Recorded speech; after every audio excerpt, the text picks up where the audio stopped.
여러분, 시간은 우리의 것이 아니에요. 다음이라고 우리가 얘기하지만 그 다음은 우리의 것이 아닐 수가 있습니다. 여러분, 오늘 하루는 어제 죽은 자들이 그렇게도 간절히 사모하던 내일이었어요. 내일 하루를 더 살아가기 위해서 간절히 기도하고 사모했던 그 하루가 바로 오늘입니다. 내일도 우리의 것이 될 거라는 장담이 없다라는 거예요.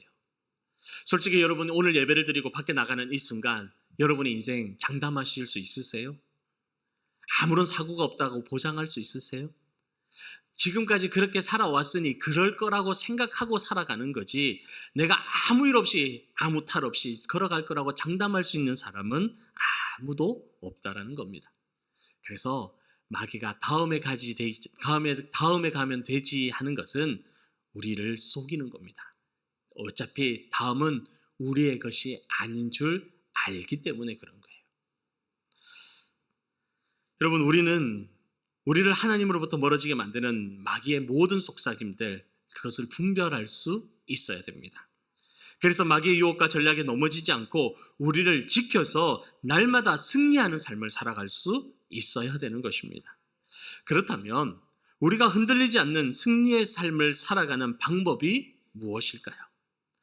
먼저 오늘 말씀을 보면 우리의 삶을 흔들리지 않도록 견실하게 세우라고 말씀하고 있습니다. 오늘 58절 상반절 말씀을 보면 내 사랑하는 형제들아 견실하며 흔들리지 말고 라고 말씀하세요. 여기서 견실하다는 것은 튼튼하고 굳건하다는 뜻이에요. 사전을 찾아보면 튼튼하고 굳건함을 견실하다라고 얘기를 합니다. 여러분, 우리의 삶이 예수님처럼 늘 한결같고 늘 튼튼하고 늘 견실하면 얼마나 좋겠습니까? 어떤 상황에서도 흔들리지 않는 삶을 살아갈 수 있다면 얼마나 좋겠습니까? 그런데 우리는 누구나 할 거 없이 우리의 삶은 질그릇과 같이 연약한 인생이에요. 예를 들어서 우리 아름다운 여성분들 아침에 일어나 화장을 했는데 너무 이쁘게 잘 된 것 같아요. 그날 하루 밖에 나갈 때 얼마나 힘이 들어가십니까? 나 좀 바라봐줘 하는 마음으로 당당하게 가는데, 그때 누구 한 명이 오늘 화장이 이상한 것 같아 한마디만 들으면 그 마음이 갑자기 어떻게 되죠? 확 떨어지는 거예요. 자신감이 충만하다가 그 한마디에 훅 떨어지는 거예요. 그게 사람의 마음이라는 거예요. 하늘을 날아갈 듯이 기쁘다가도 누구 한마디에 절망 가운데 떨어지는 게 연약한 우리의 모습입니다. 그래서 우리는 어쩔 때는 부정적인 마음이 내 마음을 가득 사로잡을 때도 있고, 또 누군가가 이유 없이 막 미워질 때도 있습니다. 또 때로는 누군가가 정말 죽이고 싶을 정도로 증오의 마음이 일어날 때도 있습니다. 그러나 중요한 것은 그러한 마음들이 들 때 우리는 스스로 그것을 어떤 마음인지 분별할 수 있어야 된다는 거예요. 내 마음에 오는 그 생각과 부정적인 것과 그 악한 것들을 있는 그대로 따라가는 삶이 아니라 그것을 분별할 수 있어야 된다는 것입니다. 그래서 깨닫고 넘어지지 않도록, 흔들리지 않도록 내 마음을 견고하게 세울 수 있는 하나님의 백성이 되기를 주님의 이름으로 축복합니다. 예일대의 마크 브레킷 교수라는 이분이 감정의 발견이라는 책에서 자신의 감정을 지키고 조절하는 4가지 기술을 소개하고 있습니다. 그 첫 번째 기술은 일시정지 후 최고의 자아 꺼내기래요. 다시 말하면 스트레스를 받거나 부정적인 영향을 미치는 어떤 순간이 왔을 때에 그대로 돌진을 하지 말고 잠깐 멈추라는 거예요. 자기를 붙들라는 거예요. 그래서 자기의 감정을 잠깐 정지시켜서 심호흡을 하거나 그 자리를 잠깐 일어나거나 해서 자기의 마음을 정지시킨 다음에 내 속에 있는 최고의 자아, 그 모든 것을 컨트롤하고 제일 좋은 자신으로 행동으로 옮겨줄 수 있는 최고의 자아를 꺼내라는 거예요. 미워하고 흔들리고 무너지는 자아가 아니라 그것을 감당할 수 있는 자아를 꺼내라는 겁니다. 그래서 자신의 마음을 지키라는 거예요. 두 번째 방법은 3인칭 자기대화법입니다. 이거는 뭐냐면 스트레스를 받거나 힘든 일을 만났을 때 자기 자신과 스스로 심리적인 거리를 두라는 거예요. 그래서 자기의 모습을, 자기의 마음을, 자기의 분노하는 마음을 삼자의 모습으로 쳐다보라는 거예요. 여러분, 그렇게 자기를 보면 때로는 부끄럽습니다. 내 모습이 부끄러울 때가 있어요. 삼자의 모습으로 자기를 바라보라는 거예요. 그리고는 자신과 대화하라는 겁니다. 예를 들면, 용준아, 지금 뭐하니? 지금 네 모습은 옳지 않아. 그렇게 하면 너도 상처받고 너의 가족도 상처받을 수 있어. 힘들어질 수 있어. 가족이 슬퍼할 거야. 그러지 마 하고 자기가 삼자가 되어서 자기 자신에게 말해주는 거예요. 그래서 자기의 감정을 조절하라는 겁니다. 그리고 세 번째 방법은 생각의 재평가예요. 이 방법은 부정적인 나의 생각이 나의 태도가 되지 않도록 하라는 겁니다. 여러분, 우리의 태도는 어디서부터 시작됩니까? 마음에서, 생각에서부터 시작돼요. 생각에서 부정적인 생각이 들고 삐딱하게 바라보면 이상하게 태도도 행동도 얼굴 표정도 그렇게 나타난다는 겁니다. 그래서 생각의 재평가는 그런 일을 만났을 때 다시 한번 그 상황을 재평가해서 생각하라는 거예요. 예를 들어서 식당을 갔습니다. 옷을 사러 상가에 갔습니다. 그런데 종업원이 나왔는데 불친절해요. 음식을 갖다 주는데도 그릇을 툭 놓고 가버려요. 물건 좀 보여달라는데도 저기 있어요. 이렇게 얘기를 해요. 그러면 얼마나 기분 나쁩니까? 여러분, 거기서 밥 먹고 싶으세요? 물건 사고 싶으세요? 평화롭던 마음이 갑자기 스트레스가 확 올라오잖아요. 그런데 그때 재평가라는 거예요. 이 사람이 지금 나를 무시하나 이렇게 하지 말고 다시 바라보면서 저 사람이 오늘 안 좋은 일이 있는가 보다. 뭔가 싸움이 있었나 보다. 연인과의 관계에서 아픔이 있고 헤어졌거나 무슨 일이 있는가 보다. 그래서 그런가 보다 하고는 그 일로 인해서 내가 상처받지 말고 내 마음을 보호하라는 거예요. 생각을 바꿔서 자신을 보호하라는 겁니다. 그런데 이런 생각의 재평가가 MRI 뇌측정 결과 감정 조절에 도움이 된다라는 결과가 나왔다고 합니다. 그리고 끝으로 네 번째는 마음을 챙기는 호흡을 하래요. 이것은 뭐냐면 긴 심호흡, 이렇게 심호흡을 통해서 그 상황들을 감소시키고 긴장을 이완시켜 주라는 겁니다. 여러분, 병원 가서 병원 진료를 받기 위해서 접수를 하면 간호사들이 하는 게 있습니다. 체온을 재거나 몸무게 키를 재고 또 한 가지 재는 게 있죠. 뭐 잽니까? 잘 아시네요. 혈압을 재래요. 근데 혈압 잴 때 재는 방법이 있습니다. 어떻게 잽니까? 도착하자마자 바로 재면 돼요, 안 돼요? 어떻게 해야 돼요? 역시 잘하십니다. 우리 영일만 교회 성도님들은 최고십니다. 바로 하는 게 아니라 기다렸다가 재는 거예요. 그 이유는 뭐냐면 심장 박동이나 호흡이나 이게 다 깔아앉고 차분해진 상태에서 혈압을 재야 그 혈압이 정상적으로 나온다는 거예요. 이게 같은 원리인 거예요.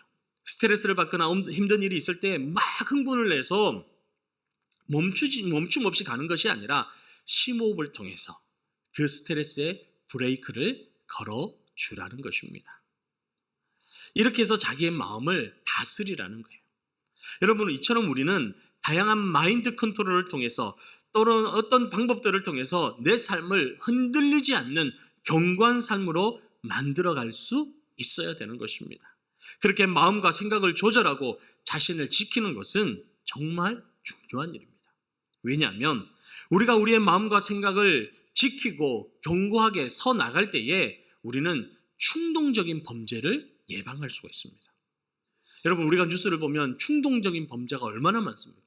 그 순간에 화를 이기지 못해서 그 순간의 감정을 분노를 이기지 못해서 충동적으로 범죄함으로 말미암아 그 인생이 완전히 끝나는 그런 사람들이 있어요. 우리가 우리를 억누르고 있는 이 모든 분노와 터져 나오는 그 감정들을 컨트롤할 수 있어야 된다는 거예요. 그리고 그렇게 해야 알코올이나 마약, 도박과 같은 중독의 문제에서도 나를 지킬 수 있는 겁니다. 그리고 불안장애와 우울증과 같은 심신미약의 아픔 속에서도 더 효과적으로 나를 지키고 보호할 수 있다라는 것입니다. 그런데 우리는 세상에서 나를 이렇게 내 마음을 지킬 뿐만 아니라 죽음에서도 나를 지킬 수 있어야 하는 거예요. 그 방법은 바로 주의 일에 열심을 다하는 겁니다. 주의 일에 힘쓰는 거예요. 어떤 사람이 인생을 살아가는데 너무나 힘들어요. 그래서 이 인생 끝내고 말자라는 생각으로 산으로 올라갑니다. 그리고 나무에 줄을 매고 목을 매달았어요. 갑자기 고통이 몰려오고 발버둥을 치기 시작을 합니다. 그런데 다행히 나무가지가 뚝 하고 부러졌어요. 그래서 이 사람이 툭 떨어져서 살았습니다. 이 사람이 밧줄에서 툭 떨어져서 밧줄을 풀면서 제일 첫 마디가 뭐였을까요? 네? 첫 마디가 휴, 하마터면 죽을 뻔했네.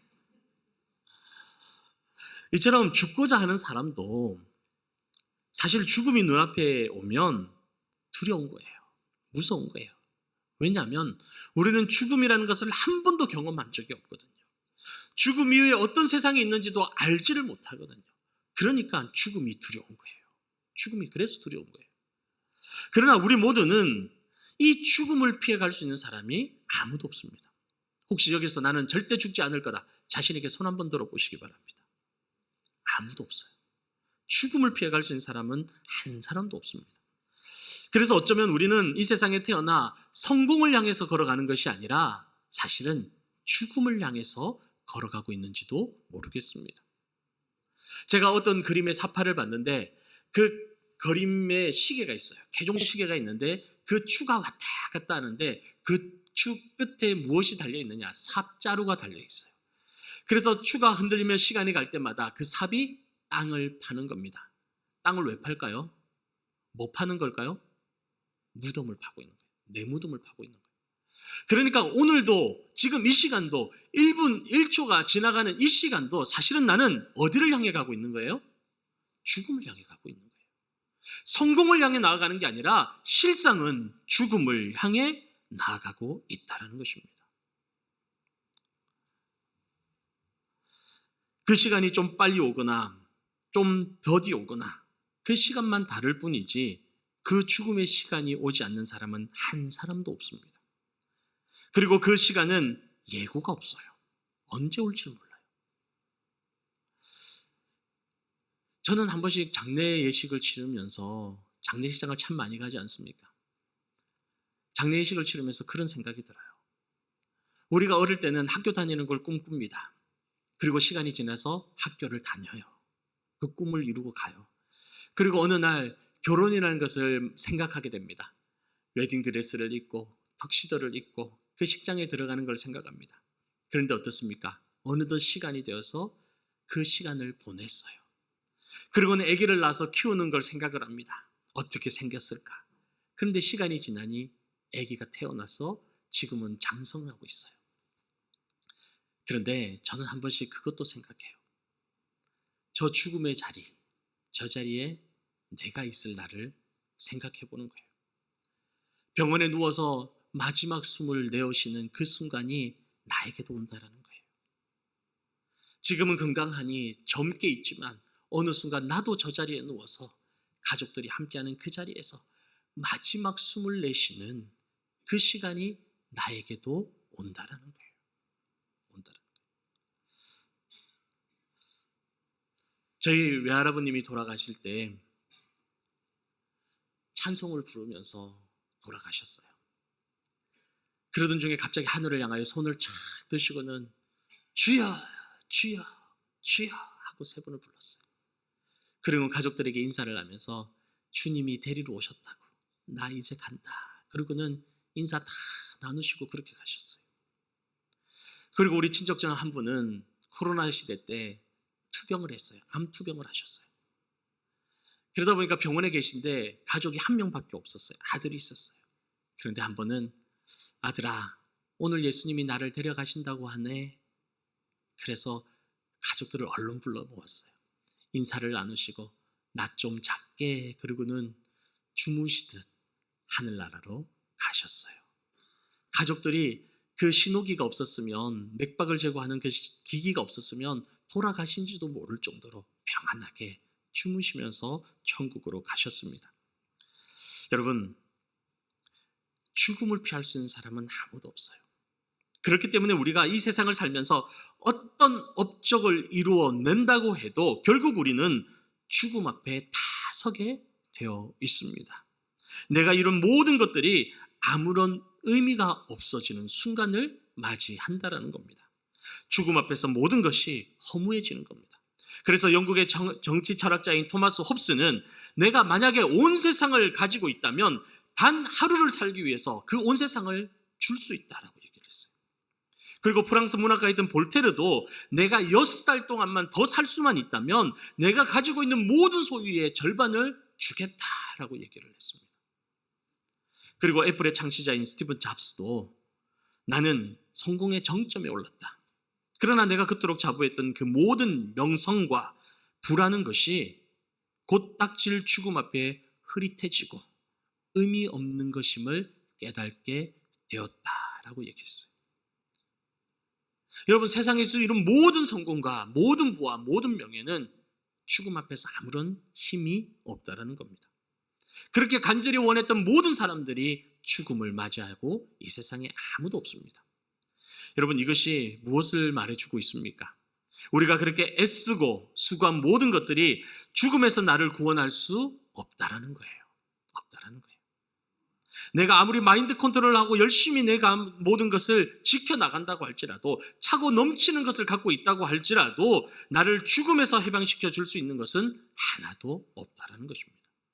여러분, 우리는 서로 장례식장에 가면 말합니다. 서로를 위로하며 얘기를 합니다. 뭐라고 얘기합니까? 좋은 곳으로 갔을 거야. 착하게 살았으니 좋은 곳에 갔을 거야 라고 얘기해요. 저는 장례식장에서 항상 말씀을 드립니다만은, 여러분, 착하게 살면 좋은 곳 갑니까? 착하게 살면 좋은 곳 갑니까? 여러분, 좋은 곳 갈 자신 있으세요? 여러분의 착함을 가지고? 여러분, 내가 얼마나 악한지는 스스로 잘 알잖아요. 우리가 서로를 그냥 위로하기 위해서 착하게 살면 좋은 곳 갑니다라고 얘기를 하지만 나보다 더 착한 사람들이 얼마나 많습니까? 세상에는 성인이라고 불리는 사람들도 있습니다. 그런 사람들 앞에 가면 나는 악인이에요. 어떻게 천국에 가겠어요? 그래서 천국은 행함으로 가는 게 아니에요. 착함으로 가는 게 아니에요. 평소의 삶으로 가는 게 아니에요. 무엇으로 가는 거예요? 믿음으로 가는 거예요. 하늘나라의 주인이신 예수 그리스도를 믿음으로 말미암아 그분이 십자가에서 나의 죄의 문제를 완전히 해결하시고 도말하시고 그 사실만 믿으면 천국 백성 되게 하신다고 약속을 하신 겁니다. 그래서 영접하는 자, 그 이름을 믿는 자들에게는 하나님의 자녀가 되는 권세를 주신다고 약속하셨어요. 왜냐하면 우리는 다 하나님의 거룩한 자녀이기 때문에 그래요. 여러분, 이 중에 있는 누구도 진화된 사람은 아무도 없습니다. 유인원에서 진화된 존재는 아무도 없어요. 이제 더 사람인데 진화해서 왔다면 이제 더 진화하면 뭐로 가실래요? 외계인으로 가실래요? 우리는 진화된 존재가 아니라 하나님의 형상으로 창조된 존재예요. 그렇기 때문에 동물과 다른 겁니다. 태어나는 순간부터 양심이 있고 태어난 순간부터 짐승과는 다른 삶을 살아가는 거예요. 왜요? 하나님의 형상으로 지원받았기 때문에. 그런데 죄로 인해서 그 마귀의 속삭임으로 인해서 우리는 그것을 잊고 살아갑니다. 죄악 가운데 살아갑니다. 얼마나 어리석게 살아갑니까? 하나님이 다스리라고 준 태양을 보며 기도합니다. 다스리라고 준 달을 보면서 기도합니다. 과학이 발달해서 그것이 돌덩어리고 아무것도 아닌 걸 알면서도 얼마나 어리석은지 여전히 그걸 보며 기도하고 소원을 빌면서 살아갑니다. 지나가다가 돌을 쌓고 기도하고 나무 보고 기도하고 하나님이 다스리라고 준 것을 죄 가운데 빠지니 내가 어떤 존재인지를 잊어버리니 그것을 바라보고 얽매여서 살아가는 어리석은 존재가 되어버린 거예요. 여러분, 살아계신 하나님께 기도하시기를 바랍니다. 하나님이 우리를 창조하셨어요. 하나님의 형상으로 창조하셨어요. 그래서 너의 착함으로 천국에 오는 것이 아니라 내가 너의 하나님인 걸, 너의 창조주 하나님인 걸 믿기만 믿어라. 그러면 천국이 너희 것이다 약속하여 주신 것입니다. 그런데 오늘 말씀을 보니 우리의 죽음을 승리로 바꾸는 한 방법을 말씀하시는데 그것이 무엇이냐? 주의 일에 힘쓰는 거예요. 힘쓰는 거예요. 오늘 말씀 보면 우리 주 예수 그리스도로 말미암아 우리에게 승리를 주시는 하나님께 감사하노니 그러므로 내 사랑하는 형제들아 견실하여 흔들리지 말고 항상 주의 일에 더욱 힘쓰는 자들이 되라라고 말씀하십니다. 여러분, 하나님을 위하여 힘쓰는 모든 일들은 나를 죽음에서 승리의 자리, 면류관의 자리, 생명의 자리로 옮겨주는 줄로 믿습니다. 그래서 바울은 디모데후서에 우리에게 이렇게 말씀하고 있어요. 나는 나의 달려갈 길을 마치고 믿음을 지켰다. 이제 후로는 나에게 의의 면류관, 승리의 면류관, 그 생명의 면류관이 준비되어 있다. 그런데 이것은 나에게 뿐만이 아니라 주의 나타나심을 사모하는 모든 자들에게 동일하게 주실 것이다 라고 말씀하고 계세요. 사랑하는 성도 여러분, 그 생명의 면류관이 이제 나의 것이 되기를 축복합니다. 어떤 사람이 침대에 자기 전에 항상 슬리퍼에다가 열쇠를 넣어둔대요. 그리고 아침에 딱 일어나서 실내화를 그 슬리퍼를 딱 신으면 발에 뭐가 밟힐까요? 열쇠가 밟혀요. 그러면서 그 열쇠를 밟으면서 매일 아침 새롭게 자신의 마음을 다짐한다는 거예요. 내 앞에 잠겨진 문들을 만날지만 그러나 그 잠겨진 문이 나를 막지 못할 것이다. 내게는 그 잠겨진 문을 열 수 있는 열쇠가 있다라고 마인드 컨트롤하는 거예요. 그러면서 이렇게 기도한답니다. 하나님, 제가 오늘 하루 살아가게 하시고 제 앞에 있는 길이 막히는 것처럼 보일지라도 저로 하여금 좌절감을 느끼지 말고 난간을 헤쳐나갈 수 있도록 인도하여 주시옵소서. 닫힌 문을 열 수 있는 하늘의 열쇠가 내게 있음을 깨닫게 하여 주시옵소서. 그러고 시작한다는 거예요. 여러분, 인생은 전쟁입니다. 세계 곳곳에서는 지금도 물리적인 전투가 일어나고 있어요. 하나님의 말씀에 곳곳에 전쟁이 끊이지 않을 거라고 말씀하셨는데 갈수록 전쟁의 소식이 계속해서 들려옵니다. 영토를 빼앗는 전쟁, 정치적인 전쟁, 경제적인 전쟁, 입시 전쟁, 교통 전쟁, 무역 전쟁, 그리고 이런 끝없는 전쟁 속에서 우리는 살아가고 있는데, 그러나 우리 그리스도인들에게 가장 큰 전쟁이 뭐냐? 바로 영적인 전쟁입니다. 사탄은 오늘도 우리를 죄의 종으로 끌고 가고 함께 지옥에 가기 위해서 우는 사자와 같이 우리를 삼킬 자를 찾고 있습니다. 그런데 세상의 열심이 아닌 주를 향한 열심으로 살아가는 모든 사람들은 그곳에서 해방되어 죽음을 이기고 승리의 면류관을 얻게 될 줄로 믿습니다. 그러기에 성도 여러분, 이제 더욱 견실하여 흔들리지 말고 주의 일에 힘쓰는 하나님의 승리자, 죽음도 이기는 하나님의 거룩한 백성들이 다 되시기를 주님의 이름으로 축원합니다. 오늘 본문 58절 하반절 말씀에 보면 너희 수고가 주 안에서 헛되지 않은 줄 알미다 라고 말씀하고 있어요. 우리가 주님 앞에서 수고하는 모든 헌신은 헛된 것이 하나도 없습니다. 왜냐하면 하나님께서 기억하시기 때문에 그래요. 하나님께서 그 수고를 기억하셔서 하늘의 큰 상급으로 바꾸어 주십니다. 그리고 무엇보다 우리 믿음의 수고가 영원한 승리의 자리, 생명의 면류관을 얻는 자리로 하나님이 옮겨주시기 때문입니다. 간혹 성도님들 중에 은혜 받는 것은 좋은데 하나님의 일에 헌신하는 것은 불편하다, 싫다라는 분이 계세요. 적당히 한쪽 발은 교회에 또 한쪽 발은 세상에 그렇게 걸친 채로 살아가고 싶어 합니다. 그런데 여러분, 성도는 그렇게 생활하면 안 됩니다. 이런 신앙생활이 굉장히 위험합니다. 신앙생활에 있어서 중간지대는 없어요. 하나님께 속하거나 마귀에 속하거나 딱 두 가지밖에 없어요. 여러분, 여름에 물놀이 해보신 적 있죠? 발목을 담그고 노는 것과 물속에 온전히 들어가서 노는 것과 어느 게 재밌습니까? 어느 게 즐겁습니까? 물속에 한번 들어가 보세요. 진짜 재밌습니다. 발목만 담그는 거는 비교가 안 됩니다. 여러분, 근데 신앙생활도 마찬가지라는 거예요. 아직 발목만 잠그고 신앙생활 하신 성도님들이 계신다면 이제 하나님의 은혜에 온전히 들어오시기를 바랍니다. 그 속에는 세상이 줄 수도 없고 세상이 알 수도 없는 평안과 기쁨이 그 속에 가득한 줄로 믿습니다. 이제 그것을 누리는 저와 여러분 되기를 축복합니다. 우리를 주님과 연결시켜 주는 것은 우리를 향한 열심입니다. 믿음입니다. 결실하며 흔들리지 않고 주의 일에 더욱 힘쓰는 우리의 믿음의 수고가 주님과 함께 연결되는 줄로 믿습니다. 사랑하는 영일만 교회의 모든 성도 여러분, 이제 주의 일에 온전히 힘쓰는 삶을 사시기를 주님의 이름으로 축복합니다. 그래서 승리를 주시는 하나님께 날마다 감사하며 살아가는 거룩한 승리의 백성들이 되시기를 주님의 이름으로 축원합니다.